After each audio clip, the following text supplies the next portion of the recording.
Alright, boom. So, second topic. I think it'll be really interesting now to start to think about the media role in society changing and how the narrative projected by the media could potentially be impactful to the progress of people from a BME or a different religious background. So Chante, I wouldn't mind just hearing your perspective on, even considering the work that you've done, how do you feel the media have impacted the change in society? I think the media exacerbates a lot of negative stereotypes about minorities and BAME people, and I guess that's something that's pretty much common knowledge. And I also feel on the flip side, one thing that I see a lot in different spaces, whether it be people launching their own media platforms and stuff, the constant desire for people of ethnic minority backgrounds to use their media to fight back against said stereotypes, which is good in some senses, but in other senses it kind of reinforces ideas about respectability politics. You must behave and act and perform in a certain way in order for you to deserve respect or to be treated properly, which isn't always the case. And I think because harmful ideas and attitudes about BME people are constantly promoted, people are sometimes scared to behave in ways that are similar to that because of the stereotypes that they will be labelled with. But at the same time, we don't want people to be so afraid of being themselves that they kind of tone it down, or they get into spaces and they feel like they can't be who they want to be. And you see in a lot of circumstances when people are no longer the person they once were, or they're no longer young or whatever, all of the attitudes, the mannerisms and language that was associated, that they abandon it, and then they try and go back into those spaces to inspire and motivate people, and they find that they can't because everything that they once were has been kind of battered out of them because the media tells them it's bad, and then there's a disconnect, and then people wonder why they can't be sufficient role models. So I guess in both senses, there's been a lot of damage there because it tells non-BME people or BME people behave in a certain way, but then it also creates a internalized hatred for yourself because you don't want to live up to those stereotypes, which has negative impacts on future generations. Deep. Oh man, George, what do you have to say on that subject, man? Especially with the work you've done as well? Yeah, so for me, what I've seen, kind of echoing Chante's point, it becomes intrinsic. It's just your norm now. It's self-destructive, very toxic when you see an image of you portrayed in a negative way constantly. So if you take knife crime, for example, the stats are very clear. 81% of murder suspects are white. You would never think that if you were to look on the TV. It just doesn't make sense, alright? So for me, I just believe you just constantly have to do things to change the narrative. The media isn't doing a great job, and there, some media channels are out there that are trying, I would say. So I can't, damage everyone, but the main outlets, I don't expect even them to do more because the people that are running it, for example, a lot of them in the senior leadership team will be scared of black people. There's a reason though, because that's probably what they've grown up and that's what they've seen.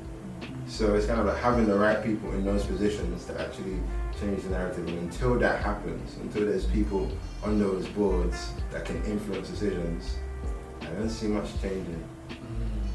That's the unfortunate kind of position. You have to have people at the top and kind of throughout the process that can make a difference.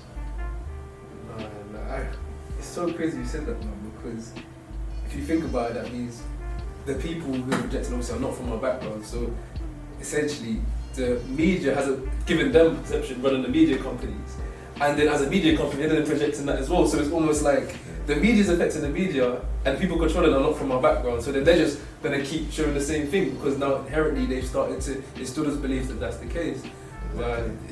So even the language and the way they will communicate things in a simple caption, you can just see there's something that makes you feel uncomfortable. You can see, a teen compared to fuck. Yeah. That's intrinsic. That's sometimes conscious, sometimes unconscious, but it's all kind of within. It's ingrained in the culture, and until you change culture, which is the whole fabric, nothing else changes. Deep, but it's true, man. I'm getting kind of depressed thinking about it. Yeah, but that's why you have to work to change from within at times. You know, we can do both. We can try and change from within, we can try and change from outside. Entirely up to you. Yeah. But that's kind of how I've seen it.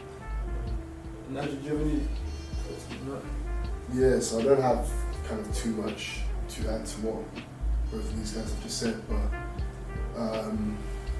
what I would say is that I think now media, because there are different types of platforms that now exist, you've got social media that now is just as important as print media. So it's allowed for there to be different perspectives to come to the fore. At the same time, those kind of negative perspectives that may in the past have only been found in certain newspapers are now more accessible to everyone.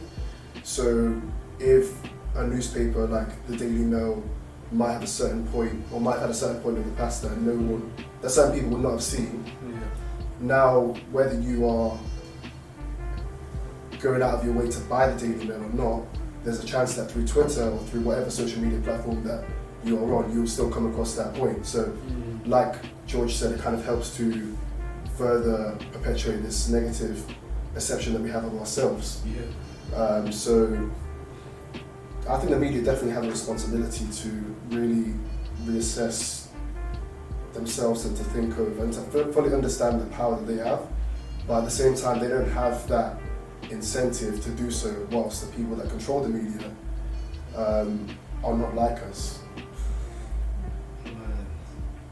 So much knowledge in the room, man. It's I'm crazy. just taking it all in. Did you wanna? I don't necessarily have anything to add, to be honest with that. I'm just taking it all in.